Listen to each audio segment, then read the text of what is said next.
जय श्री कृष्ण। तप्त कांचन गौरांगी राधे वृंदावनेश्वरी वृषभानुसुते देवी प्रणमामि हरिप्रिये। वेदाविनाशिनं नित्यं य एनम् अजमव्ययं कथं स पुरुष पार्थ कं घातयति हन्तिकम्। वेदाविनाशिनं नित्यं य एनम् अजमव्ययं कथं स पुरुष पार्थ कं घातयति हन्तिकम्। वेद यानी जानना, जो जानता है। अविनाशी यानी नित्य। यम एनम, जो इस आत्मा को अविनाशी जानता है, नित्य जानता है, अजन्मा जानता है, अव्ययम क्षय रहित जानता है। आत्मा का कभी क्षय नहीं होता। जो व्यक्ति आत्मा के गुणों को जानता है, कथम स पुरुष पार्थ, कैसे वह व्यक्ति यह भ्रांति पाल ले कि वह किसी को मारता है या मरवा सकता है। तो आगे आप जो मैं अनुवाद करूँगी उसको आप दोहरा सकते हो। जो इस आत्मा को अविनाशी, नित्य, अजन्मा, क्षय रहित जानता है, वह भला कैसे किसी को मार सकता है या मरवा सकता है।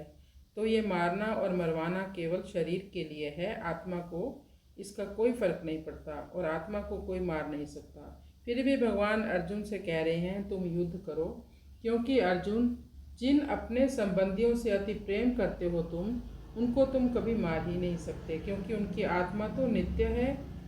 केवल उनके शरीरों का ही रूपांतरण होगा। जैसे डॉक्टर किसी को ऑपरेशन के समय शरीर को उसके काटता है तो आप देखते होंगे कि उसके हाथ में कितने हथियार हैं, कोई कैंची है, कोई कुछ भी लेकर आता है, तो आपको लगता होगा ये हिंसा हो रही है। तो क्या ये हिंसा है? नहीं, ये तो पेशेंट के जीवन की रक्षा के लिए ऑपरेशन किया जा रहा है। अगर ऑपरेशन नहीं होगा तो अंदर ही अंदर वो फैल जाएगा और पूरे शरीर को समाप्त कर देगा।